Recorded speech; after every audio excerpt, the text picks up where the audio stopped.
Some of the most valuable motorcycles sitting in garages right now were laughed off showroom floors 30 years ago. Today we are counting down 10 bikes from the 90s that have quietly turned into gold mines, tracked by auction results, private sales, and collector forums full of people who are absolutely kicking themselves for letting these go at used bike prices. The appreciation on this list is shocking. Some of these machines have climbed 300% in value. Some have climbed considerably more than that. Ignore this list and you might miss your last shot at owning one of these machines at a price that does not make your accountant want to lie down. Number 10. Kawasaki Ninja ZX7RR. Here is something Kawasaki's marketing department preferred you did not focus on. The ZX7RR, introduced in 1996, was never actually designed to be sold to you. It was designed to homologate Kawasaki's factory world superbike effort, meaning they had to build a minimum number of street-legal versions to satisfy racing regulations. And those street versions were essentially engineering leftovers from the racing program. They built exactly as many as the rules required, and not a single unit more. What separates the RR from the standard ZX7R is significant once you get past the spec sheet. A close ratio gearbox pulled directly from the race program, revised cylinder head porting that improved high RPM breathing, a slipper clutch that was almost unheard of on a production street bike at this price point, and a dry weight that came in roughly 15 pounds lighter than the base model, which sounds modest until you ride both back-to-back and feel the difference immediately. The problem, if you can call it that, was that the ZX7RR was brutally uncompromising on public roads. The close ratio gearbox that made it sing on a circuit turned highway, riding into an exhausting exercise in constant gear hunting. The suspension, calibrated for smooth tarmac at racing speeds, transmitted every road imperfection directly through your spine. Dealers reportedly struggled to move inventory. Some offered discounts just to get the things off the floor before the next model year arrived. Fast forward to today, and a clean, low-mileage ZX7RR with matching numbers is consistently fetching between $15,000 and $25,000 at auction, with documented race-prepped examples pushing higher still. That is roughly 3 to 4 times what a comparable ZX7R commands on the open market. The collector world has figured out what the original buyers missed entirely. Rarity combined with racing provenance is a formula that rewards patience, with the ZX7RR production run likely never exceeding a few hundred units for the US market. Supply is only moving one direction. If you find one sitting in a barn, have your checkbook ready before the seller thinks to check recent auction results.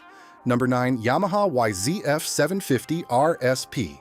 Yamaha built the standard YZF750R as a genuine competitor to the Ducati 916 and Honda RC45 in World Superbike competition, and by most technical accounts, they succeeded on the engineering merits. The SP variant, however, was something else.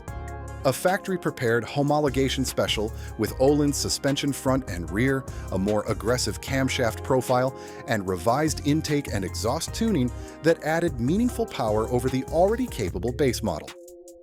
Here is the detail that almost nobody mentions. The SP designation came with a certificate of authenticity issued directly from Yamaha Japan, and those certificates are now almost as valuable to serious collectors as the motorcycle itself.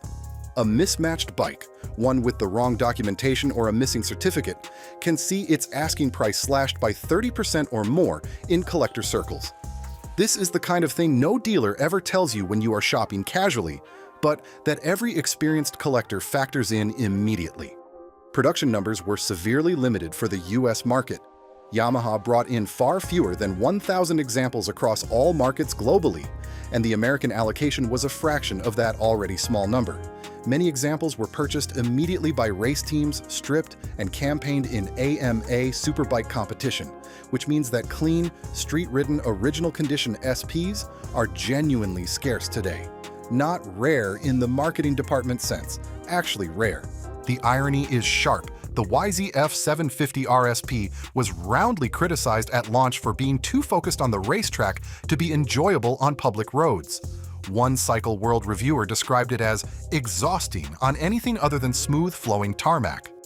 Those criticisms now read as the highest possible endorsement. Number 8. Honda CBR 900RR Fireblade, 1992. When Tadao Baba's engineering team unveiled the original CBR 900RR Fireblade at the Cologne Motorcycle Show in 1991, the mainstream motorcycle press genuinely did not know what to make of it. The claimed dry weight, 185 kilograms, was lower than most 600cc supersports of the era. The engine was 900 cubic centimeters. The power output was north of 120 horsepower. The price was positioned aggressively below every comparable machine.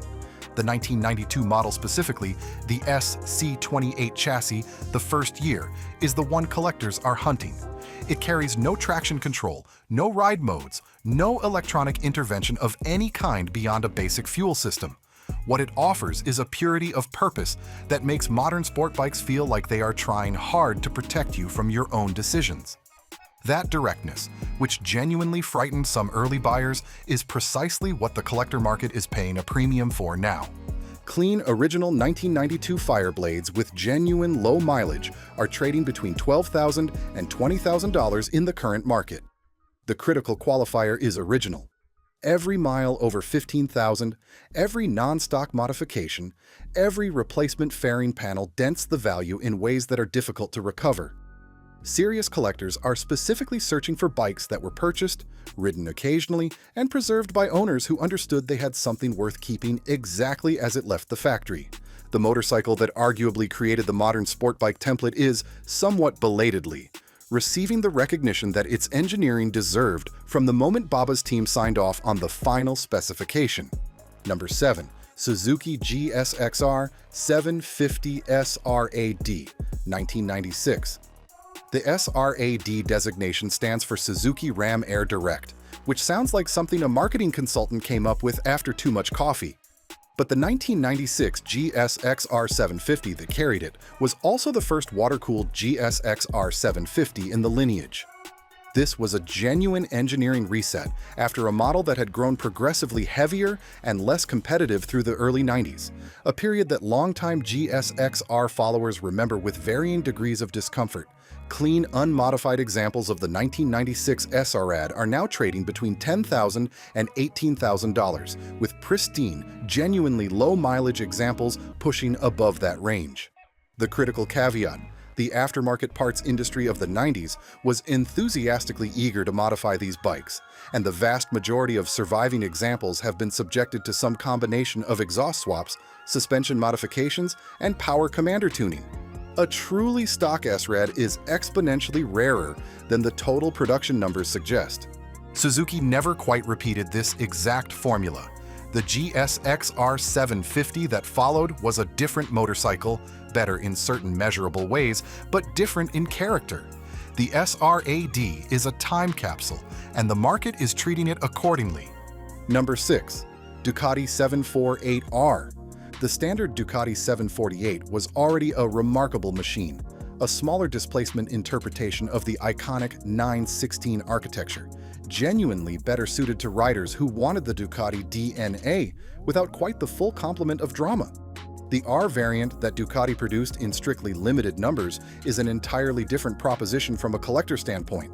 Built specifically to satisfy homologation requirements for supersport racing, the 748R received the full Ducati course factory treatment: titanium connecting rods, a higher compression piston specification, revised valve timing that transformed the power curve, fully adjustable Öhlins suspension at both ends, and Brembo racing calipers that were a full specification tier above anything found on standard production Ducatis of the period. The frame itself was the same unit used on the 916 SP, not the cost-reduced version fitted to the standard 748. Values have responded to that scarcity in the only way math allows. A documented original 748R in excellent condition is now regularly selling between $25,000 and $45,000. 15 years ago, you could find these for $8,000 to $12,000 if you knew where to look and were willing to be patient. That window closed definitively sometime around 2015, when the collector market for 90s Ducatis shifted from niche enthusiasm to serious institutional competition. The 748R also carries a practical advantage its larger siblings lack. It is actually manageable for a skilled street rider, For collectors who intend to ride their investments occasionally, that distinction matters considerably. Number 5. Ducati 916. Before this segment generates the predictable outrage. Yes, the standard Ducati 916, not the SP, not the SPS, the base production model, belongs on this list. Here is why that matters more than most people recognize. The 916 was, without serious qualification, the most visually influential motorcycle design of the entire 1990s. Massimo Tamburini's work on that machine, the single-sided swing arm, the under-seat exhaust routing, the lightweight trellis frame, the bodywork that made every contemporary Japanese sport bike look like it had been assembled by a committee working from conflicting briefs, set a visual and engineering template that the entire industry spent the following decade attempting to follow. Multiple manufacturers openly acknowledged copying specific design elements. Several did it badly. None matched the original. The market spent years discounting 916s as a result of this reputation. Through most of the 2000s, well-maintained examples were available for $8,000 to $12,000. The reliability concerns, largely resolved by diligent maintenance and improvements in later production years, kept values suppressed even as the 916's historical significance was universally acknowledged by everyone paying attention. Clean, documented 1994 through 1998 916s are now trading between $15,000 and $30,000. The trajectory is firmly upward, and unlike some collector markets built primarily on nostalgia, the 916's position is underwritten by genuine cultural significance. This motorcycle changed what sport bikes look like for a generation. That does not depreciate. Number 4. Bimota SB6R. Most of the motorcycles on this list were produced by manufacturers with enormous engineering resources, dedicated factory racing programs, and institutional support structures capable of absorbing losses that would destroy a smaller company. Bimota, headquartered in Rimini, Italy, with a workforce that at its peak numbered around 100 employees, built the SB6R in a fundamentally different tradition, one that prioritized engineering purity over production efficiency, which is a diplomatic way of saying they built extraordinary machines in small numbers at prices that seemed unreasonable until you understood what you were actually buying. The SB6R used a Suzuki GSX-R 1100 engine as its power plant, which sounds unglamorous until you understand what Bimota did to the chassis surrounding it. The frame was a proprietary aluminum twin-spar design of a specification that Formula One constructors would have respected seriously. The suspension components were full Öhlins at both ends, not as an upgrade option, but as standard specification. The bodywork on higher specification examples was hand-laid carbon fiber. Total weight was dramatically below anything Suzuki themselves could achieve using the same engine in their own platform. Documented SB6R examples in excellent original condition are currently commanding between $30,000 and $55,000. The range is wide because condition variation in these machines is extreme. Bimota's electrical systems, to phrase it with maximum generosity, were occasionally an adventure, and deferred maintenance on these bikes creates problems that are expensive and genuinely difficult to resolve. Buy one with a complete documented service history, or prepare for an education in Italian electrical philosophy. Bimota's story, brilliant engineering, perpetual financial instability, bankruptcy, revival, and repeat adds a narrative dimension to these machines that amplifies collector interest considerably. People do not merely buy a Bimota, they buy into a story. Number 3. Honda RC45 RVF750R. Honda built the RC45 because the RC30 was aging out of competition. That statement seems obvious, but the context is important. The RC30 had been one of the most successful homologation specials in world superbike history, and Honda's engineering division was operating under considerable pressure to produce a successor that did not merely replace it, but exceeded it in every measurable dimension. Nobody wanted to pay $15,000 for a racing homologation special when the Fireblade was available for $8,000 and offered more real-world performance in most conditions. The RC45 sat on showroom floors. Dealers discounted them to move inventory. Some examples were sold to race teams at a financial loss specifically to clear space for models that would actually generate repeat customer traffic. Matching numbers RC45 examples in excellent condition today are regularly selling between $60,000 and $150,000, with genuinely low-mileage examples carrying original paint and complete documentation having exceeded those figures at major auction houses. The very dealers who were marking these machines down 30 years ago would require institutional financing to stock one today. The RC45 also carries the distinction of factory racing success that the collector market treats as a direct value multiplier. John Kocinski won the World Superbike Championship in 1997 on a factory-developed RC45 variant, and Aaron Slight was a consistent frontrunner throughout the machine's competitive life. Racing heritage is not just a story. In the collector market, it is a documented premium. Number 2. Ducati 916 SPS Fogarty Replica. Carl Fogarty won 4 World Superbike Championships on a Ducati. In 1998, Ducati built a street-legal tribute to that achievement in the form of the 916 SPS Sport Production Speciale, along with the associated Fogarty Replica variants, produced in numbers so limited that calling them rare understates the situation significantly. The SPS received factory treatment that went considerably beyond cosmetic differentiation. A larger bore engine displacing 996 cubic centimeters rather than the standard 916. Titanium exhaust components, fully adjustable Öhlins suspension calibrated specifically by the factory racing department rather than from a standard catalog specification. Marcassini forged wheels that reduced unsprung weight meaningfully. A power output that Ducati conservatively listed at 110 horsepower, while independent dynamometer testing regularly found figures 10 to 15% above that figure. The chassis geometry was hand-fitted by technicians at Ducati's Bologna facility with documented sign-off from the racing program's technical staff. Total SPS production across all variants and model years is estimated at fewer than 1,000 examples globally. The Fogarty Replica specifically, a co-branded version with additional documentation and badging connecting it directly to the championship campaigns, was produced in even more restricted quantities. Exact numbers remain disputed because Ducati's production records from this period are genuinely incomplete, a reality that the collector market has learned to account for through other verification methods.